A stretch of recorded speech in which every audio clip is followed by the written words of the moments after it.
the sound. Maybe we could come Hello, up with everybody, and welcome to the Books on Fire podcast. My name is Aimee Ravichandran, and today I am joined with Sandy Lawrence and Rita, who are the creators and founder of the FIRE Book Awards. But that's enough chit chat from me. You guys all want to hear from them, and there's some fabulous awards that they have invented and come up with and has been a success. So I'm going to pitch it to Sandy first. So, Sandy, tell everybody about you and how you got involved in the FIRE Book Awards.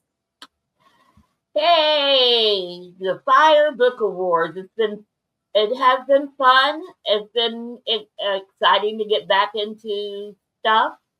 I retired in 2021 and spent the first year watching streaming on Netflix and other shows that I haven't been able to watch for the last 20-something years. So, and then Rita called me, and Rita's the one that got me involved, and we did some reminiscing today, but it was 20-something years ago now that Rita got me, and I met with Rita and got involved in the ABC competition and one thing after another down through the years. And so she called me after I'd been retired for a couple of years and said, I'm working on this new project, and I think it would be of interest to you. And so I want to know if you want to get involved. And so that's how I was introduced first to the FIRE Book Awards. And FIRE is an acronym. It stands for Finest in Reading Experience. Is that it, Rita? Reading experience. Finest in Indie Reading Experience. You got it. You got it. Yay. So, Rita, I'm going to let you tell the story of the Prometheus story, because I'm like, where did fire come from and all that? And you told me, but thank you for once again including me. And I'm excited about the first year is over. We're getting ready to launch year 2 with some brand new stuff added to it. So, Rita, tell how you got the idea and the story of Prometheus. Well, I tried to retire in 2018 to take care of my daughter, who was going through cancer at the time, and really got bored. And my daughter's in the book business too. She's actually one of the 4 of us who put together the FIRE Book Awards. And she come up with the acronym FIRE, and we just added the other stuff. But I have always thought about Prometheus and feel like what I have done in my career is bring knowledge to the masses, which is what Prometheus did.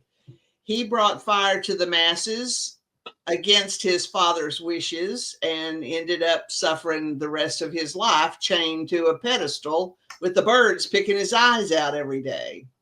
But anyway, that's where the FIRE Book Awards came from. That's not the exciting part of the story. Well, that's our mascot side of the story. And I was speaking with Sandy about it. We were talking about, the different things we could do. And I asked her if she was as bored as me. And she said yes. And we decided to put it together. So we talked to Aimee and my daughter Dina about how we could work the system and do it. So we created the FIRE Book Awards. We got into the FIRE Book Awards and decided that we needed to do a place for some of the older titles that did not get the recognition that they deserved, to have a competition for them as well. Hence the final name, which is FIRE Embers Book Awards.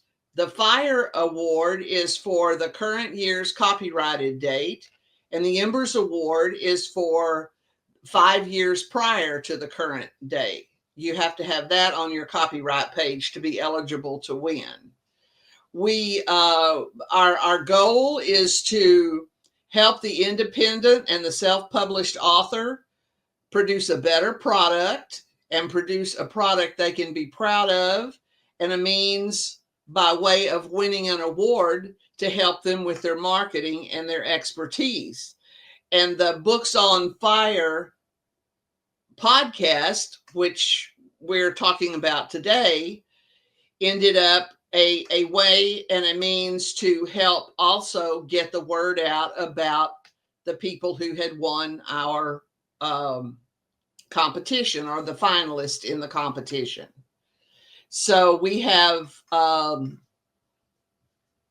think there's 13 or 14 weeks of our winners or our finalists that will be showcased in the Books on Fire podcast in the next 13, 14 weeks that are coming up. Sandy, why don't you tell us a little bit about your background? Well, I wanted to ask a question. So you guys started Book Awards, right? FIRE Book Awards, what you started. But there is a lot of conversation going on amongst authors, especially self-published authors, right? And I'm hoping you guys can clear this up, because I advocate all the time, but I'm just a peon in a big ocean, right? So maybe hearing it from you guys will be different.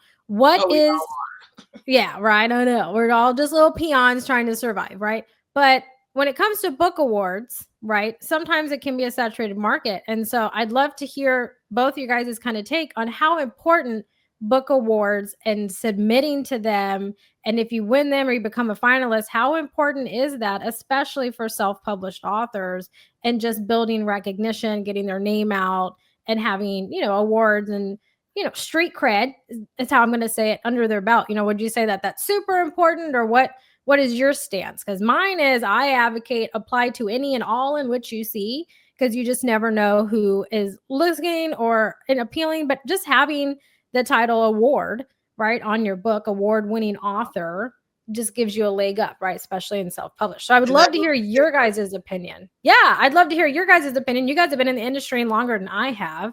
And so I feel like your point of view is much more valuable than mine. So I would love to kind of hear that. Since Sandy's the marketing expert, let's hear from her. So yes, it's absolutely 150% important that you do marketing. Marketing. It's like, in real estate, it's location. Well, in selling your book, marketing. It's the only way you're ever going to sell your book. So what helps you sell your book? That's the thing to ask yourself. What can I do to help me sell my book? Well, number one is to have somebody else say that it's a great book.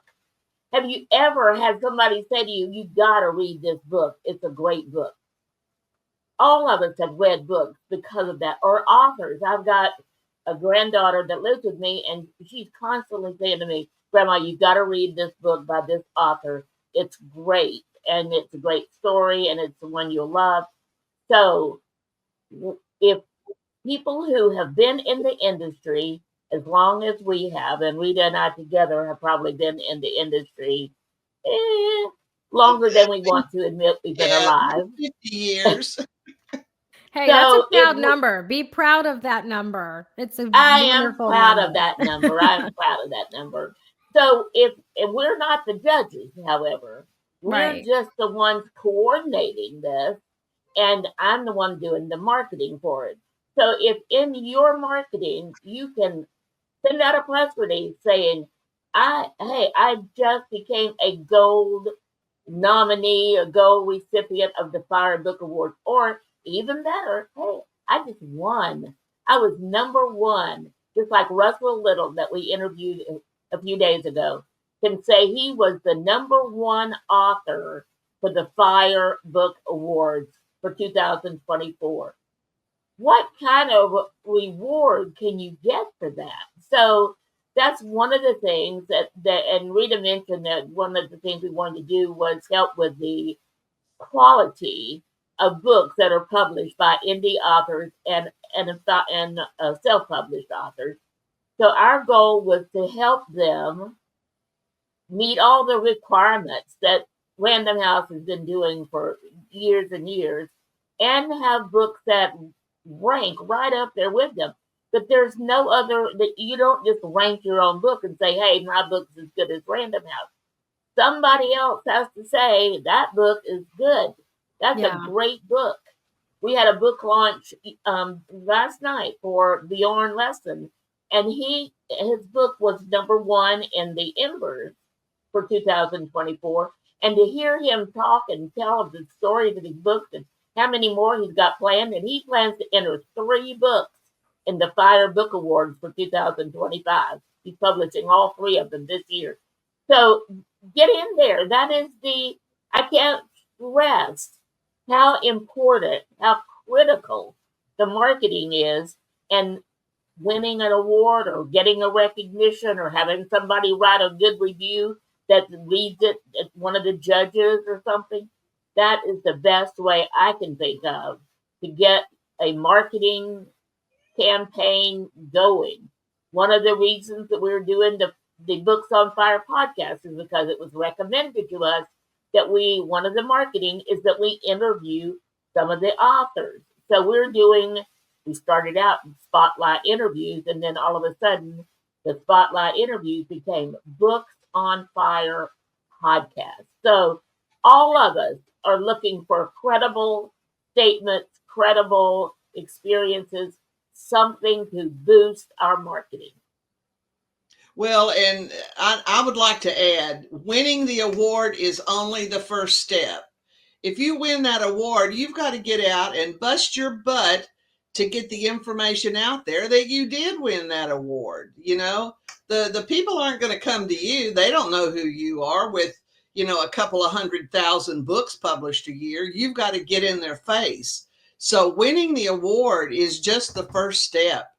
Utilize that award to get information out about your book for book sales, and also about you. A lot of people independently publish a book just to be able to declare themselves as an expert and do a TED talk or get on the speaker's circuit, that sort of thing, with their particular expertise that they're gifted at, that they've written their book about.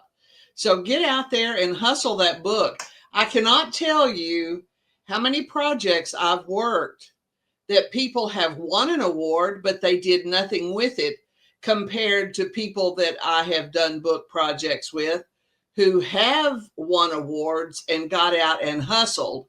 And the ones that hustled sold large quantities of books, whereas the other one just sit there. And we found that out in some of these interviews too, because some of them, because we do our research ahead of time, and some of them we had trouble finding on the social media or on the internet or websites or even on Amazon.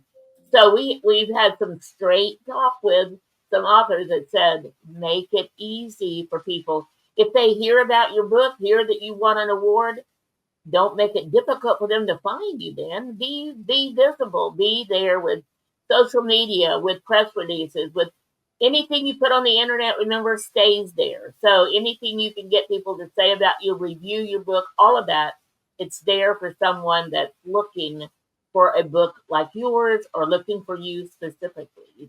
Well, and just by nature, most people who write are introverts. The marketing is not their bailiwick. But if you don't take that into consideration and do some marketing, as far as I'm concerned, you should save your money and save your time. If you want to write just for the sake of writing, that's fine too. But if you want to make money at it, you've got to hustle. Well, I think it's important to stress too, right? Both of you guys have assisted in publications of books. You understand the process, and self-published or independently published authors is kind of like a sweet spot for you guys in terms of, I always say like my happy place, right? Mm-hmm. Because they really are the underdog. And to be honest, there's not a whole lot of awards that are primarily focused towards indie or small press authors. They're more focused towards the big traditionals, these big elaborate ones, but there are incredible self-published books out there that look traditionally done. And so I think it's important to kind of, leverage and to speak on the fact that you guys, that is your sweet spot. That's what you enjoy doing. And you always going to help the underdog, which is independent, self-published, small press authors, however you want to label yourself.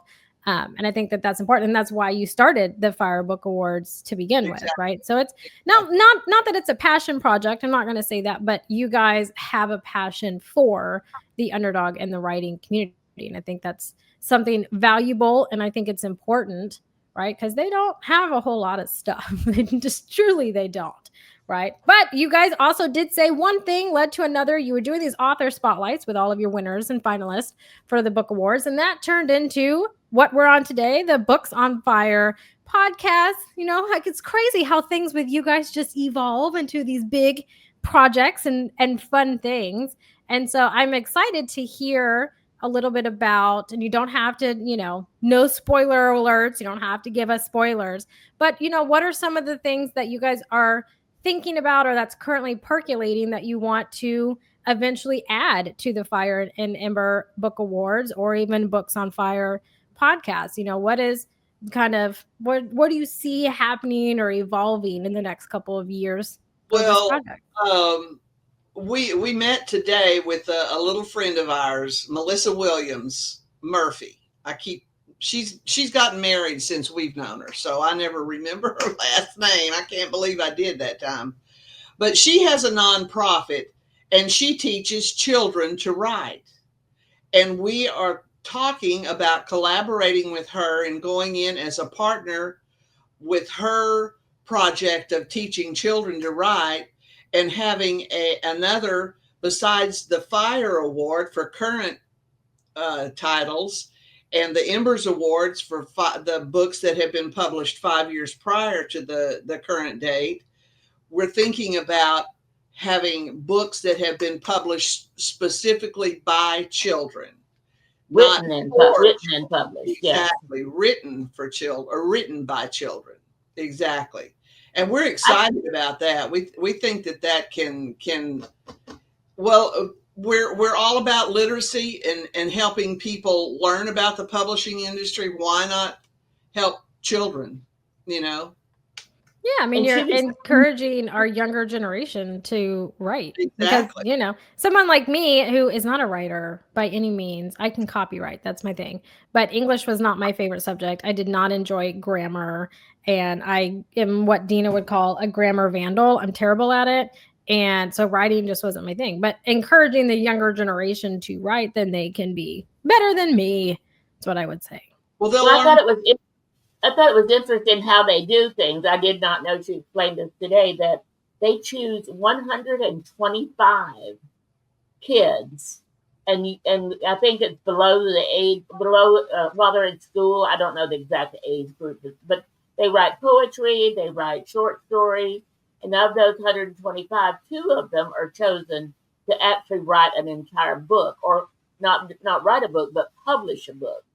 And some of them, the kids have been part of that every year for that one kid, she said, for every year he was in school, he won some kind of award with that. I thought that was incredibly outstanding that somebody would be that dedicated to win every single year. So she called her organization I Write, the letter I, and WRITE, and .org, and she has fundraisers and all kind of things. So we're looking forward to partnering her in the city of Houston, especially to start with, and then maybe we expand it to other places. I don't know. This is the beginning of something that could be really, really powerful as far as the Fire and Ember Book Award. We think so. She's a little dynamo. She's about 5 foot tall and got long blonde hair. And she was still a baby. She was right out of college with a child psychology degree, and sat for a year in an office trying to build clientele, and got bored and started writing herself. And the first books that she wrote was a series about Iggy the iguana, which she has sold tens of thousands of those books. So, she knows what she's doing. Nice. So you're kind of expanding, in a sense, is the goal. Ultimate goal is to expand and be, words are hard. Like a all-encompassment. Is that a word? That's a word today. We're going to invent that word. That's the word. Now, don't ask me to spell that word because I cannot spell that word at all. So, Well, another thing that we talked about with Melissa, and Rita and I have talked about this with you, Aimee and Dina, and that's the Icon Award. And that's having some kind of recognition for people who are iconic in the publishing world. And some could be from Houston, some could be from anywhere in the world, actually. And we've met some of those people through our 20 something years working together, Rita and I. And, some of them just do it with no recognition at all. They just keep working day in, day out, day in, day out. And we would like the FIRE Book Awards, FIRE and Embers Book Awards, to have a role in recognizing these iconic people. And so one of the things working with Melissa, partnering with Melissa, would be great because she has events, several events all year. And so if we tag into that, then it just makes sense that we could, merge our partnership into an event once a year or something where we would name. So look forward to hearing from us because we will be starting to look for nominations for a person in the publishing world that you think has made a great contribution. And a lot of the authors that'll be watching, some of them have been interviewed, but a lot of the people in the publishing world will know some people that you're like, this person needs somebody to recognize them. So stay tuned for more in that new creation that we're working on. oh, that's exciting. There's one publisher, and I don't know them. I'm assuming a lot of people do. I think it's Rock Hill. Yeah, Rock Hill Publishing. Well, we've interviewed 2 or 3, maybe more than that, authors that Rock Hill was their publisher, and they think the world of this guy. He would be an ideal candidate for the Icon Award, James Hill, pay attention. He really has gone all out to help the authors that work with him.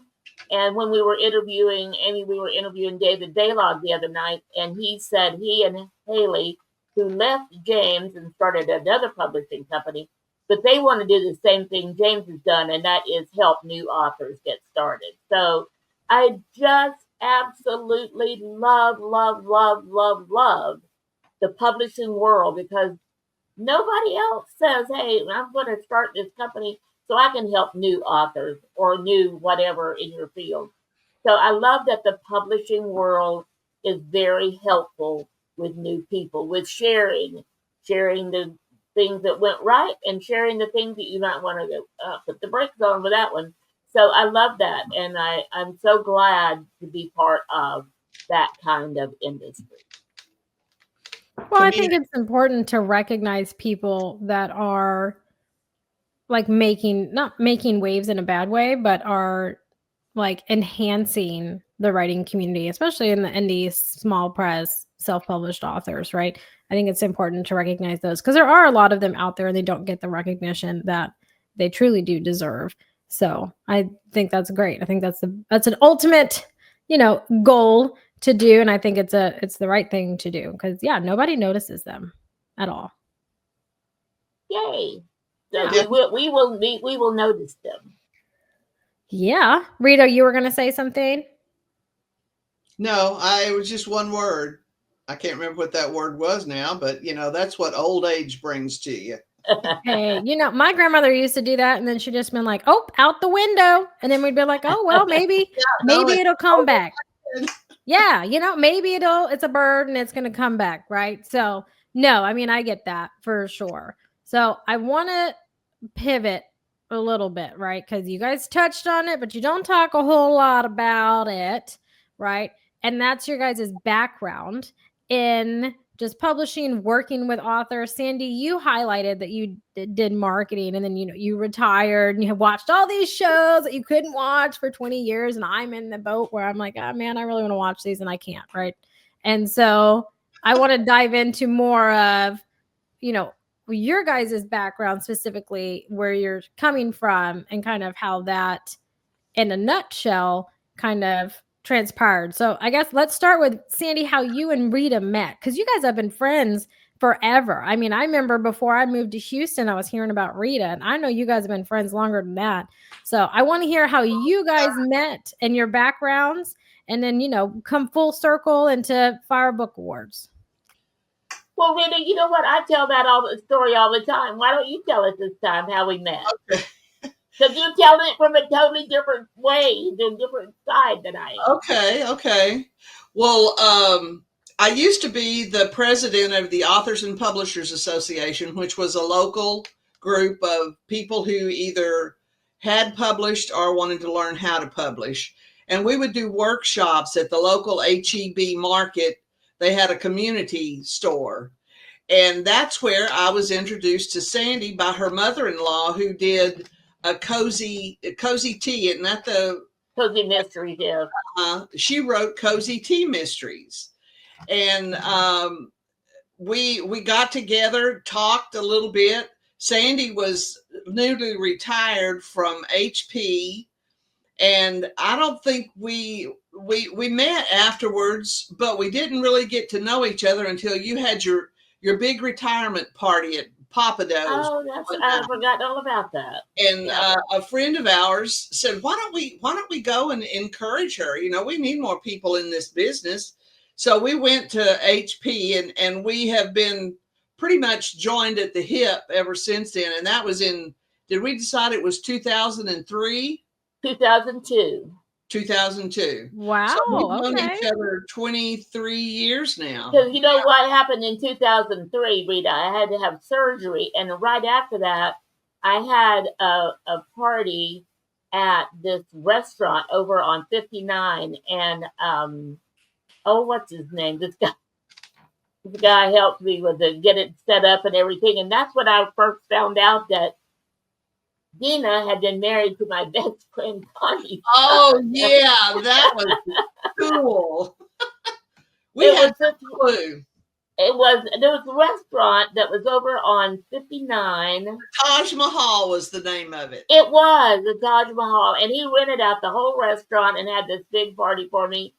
And I just had surgery, but it was a wonderful party. And I remember we were all just hugging and everything, because everybody I knew that was not connected to the book world knew everybody that I just met that was connected to the book world. So it was like my two worlds just came merging, melding together. It was so cool, so cool. And I was sitting at the bar or a table or whatever, and my daughter was there with me, and I see Sandy headed toward us with this buxom blonde, and she's got her by the hand, and she says, I want you to meet my friend Rita. And my daughter said, oh my God, that's Connie. That's my ex-mother-in-law. Nice. Full circle. Full circle. I like it. It was full circle. Indeed. I love it. Well, Sandy, speaking of, you just knowing everybody, right? Because when I got involved, Sandy was known as the networking queen of Houston. She loved to network, and she knew literally anybody in Houston. But I was up here, Sandy, at my daughter's school, of all places, right? And my youngest daughter is friends with a security guard, right? You are friends with his stepdad, who is a children's book author, on LinkedIn. You guys have been communicating. You guys have been friends for years. And I'm just like, what the hell? No way. No way. I'll look it up, because they had sent me a message, but I was like, there is just no way. All the way up here in Podunk College Station? No way. From me. I know. I was just like, oh my goodness. Well, I've got two friends that are children's book authors that live there in Bryan College Station, in that general area. So it may be the same one. Oh my goodness. I'm telling you, I can't walk down the street without you guys knowing somebody, because y'all are just the networking queens. I'm telling you. When I first met Aimee, when we first met, I was working with someone in Houston who moved to San Antonio. and her husband's job moved her there, so she moved, and she kept on working for me doing my social media. And then she came and said, I'm going to stop doing social media. I'm going to get involved with something else.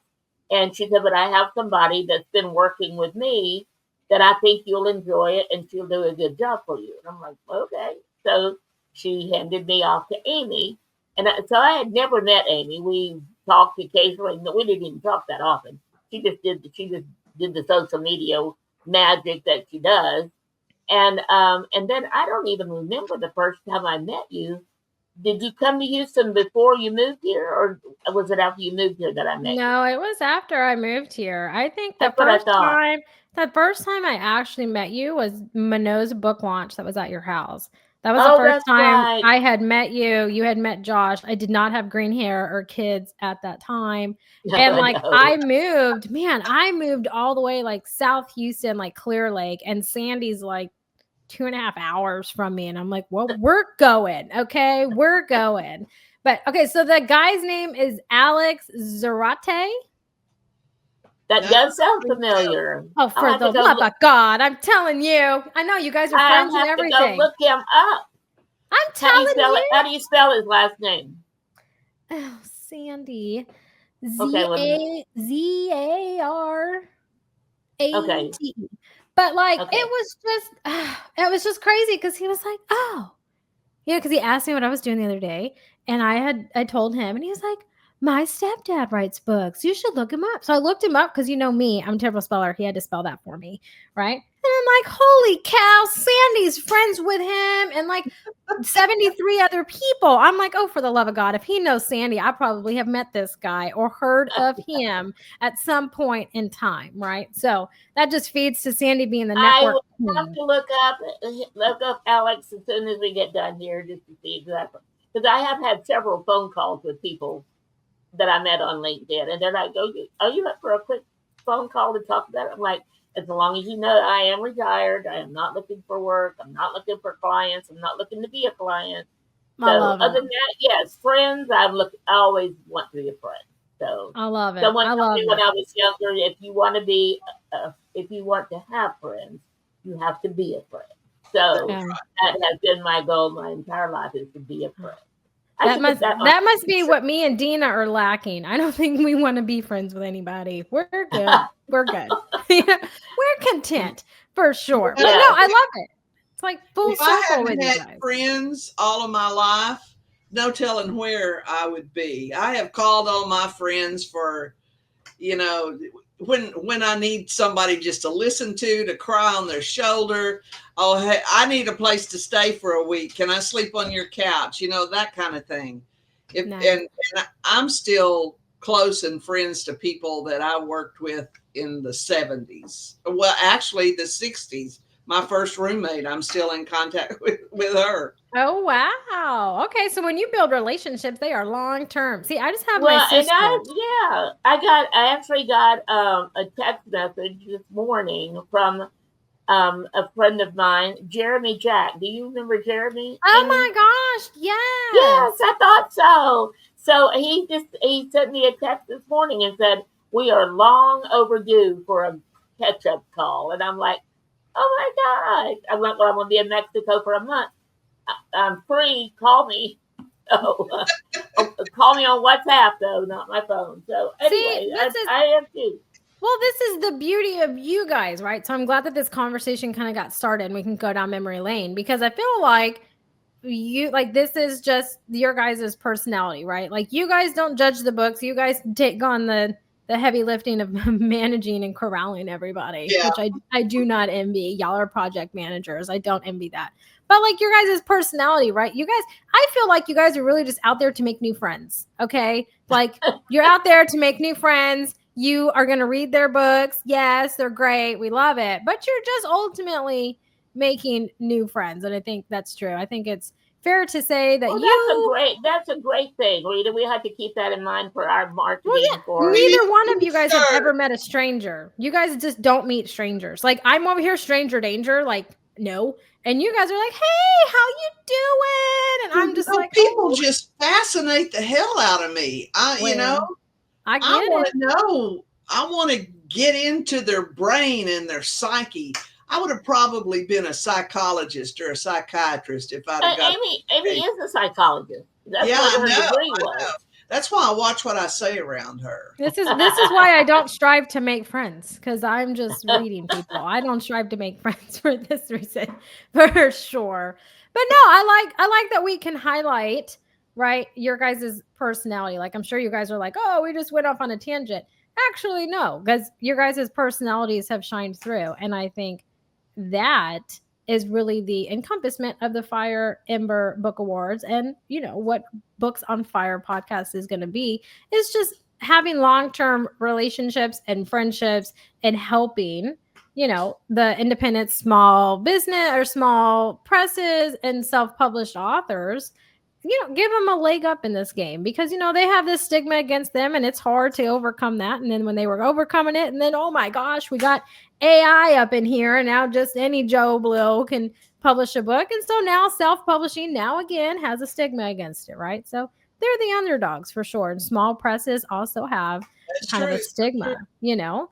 So I think it's important. And I think getting to know the creators of something and their personality behind the scenes, and it's not all business polished stuff, right? I think that feeds to just who you know that you're entrusting your books with, right? Because everybody entrusts their books. They are a labor of love, blood, sweat, and tears. And I will contest to blood, sweat, and tears. Okay. I'm sure that blood goes in there. If not, the stress and the blood just flowing to your head from your editor is enough to say it. Okay. So I think having all of that and knowing that they're in good hands from people that really respect and just want to help this like niche of authors, right? I think it's important to know who you're doing business with and entrusting your book with. So that's, and Aimee, you saying that made me think that I want to emphasize that as much as Rita and I love everybody and all authors, we are not the judges of the books. No. That's done by independent judges that we pay so that their input is totally non-biased, and they have and these judges are teachers, librarians, readers, people who are well-versed in books, and especially in the indie published books. So I want to make sure we said that. We love you. We want to see your books. We'll read your books, but we will not be the judges for this competition. Well, I can attest to that because I know both of y'all, and I know you guys have really big hearts, and you guys are just like, oh, but this one was so good, and I really like this one. So no, we did not entrust you guys with judging because everybody would win. You know, everybody would win. And so we just were like, no. So you guys are the project managers that wrangle everybody and keep Dina on their ass, right? And so that's just the role of you guys, because you guys love making friends and relationships, and every book out there is good and deserve to be out there. And so we did not give you the power of judging because of that. So no, they do not judge them at all. I do not judge them. I do not read them. I do not judge them. So I am strictly just here for the party, to be completely honest with you. I'm here for the party and I'm here for support. So none of us on this show today judge your books. Now, do we see the covers of your books? Yes, but we don't give input or feedback towards that. We have everyone on our team that is specialized to do that. And we just kind of sit here and party. And well, I do. Sandy and Rita rally everybody, right? I just hang out, sit there, look pretty, and I'm like, oh yeah, that's my role. Okay. But yeah, no. You just bring your beautiful personality. Yeah, there you go. That's right. Exactly. Right. Oh my goodness. But no, well, I mean, no, go ahead, Rita. And we need to acknowledge the fourth person in this what do you call it when there's four people? It's not a trio, it's a what? It's a dynamo. Dynamic dynamo. Dynamic dynamo. Yeah. And that Ray is the one that keeps all of our books, keeps all of our logs, keeps us and does the majority of the work. I mean, she does a lot of the work. On top of her skills at, working the logistics aspect and keeping track of everyone. So we need to acknowledge her too. She's an integral part Yay, of what we're Dina. trying to do. Good old Also, Dina. Dina and Aimee are the ones that do all the technical stuff for us, Rita. And I think that's something that I want to say thank you to them, because we'd still be struggling with the podcast if it was just you and me getting everything That's set true. up. So That's true.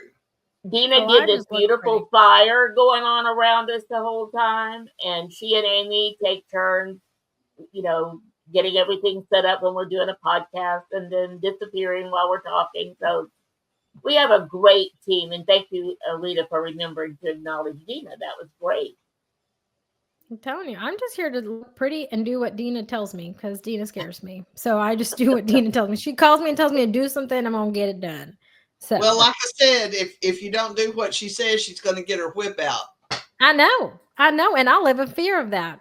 So And we don't want to find out if that's true or not. no, I don't. And she knows where I live, so I really don't want to find that out. Okay, I just no. Okay, not till I move farther away. But no, you guys, Sandy, Rita, this has been such a fun conversation. I'm glad that we got to kind of get the behind the scenes personality of your guys and the love that you guys have just for this industry and this little niche of authors, and all the great things that they really do bring to the community, and how you're helping them, and how this whole FIRE Book Award, Ember Book Awards, Books on Fire podcast really all came about, because it's a beautiful full circle moment. And it's a beautiful thing between two lifelong friends that have been friends forever, with assistance from, me and Dina. And so I want to thank you guys for letting me talk to you, pull all that stuff out of you, and just have a really fun time. So I can't wait. It was fun. Yeah, I can't wait to hear it. Burning. Telling you, keep those fingers burning writing those books, right? But I'm excited for all your other episodes that are going to come out and next year, and doing these, Fire Book Awards and helping however I can. But you guys don't forget that you can enter into the Fire and Ember Book Awards. If you want to come on the Books on Fire podcast, reach out to one of these two fabulous ladies to have a full-on conversation. But don't forget to submit your book.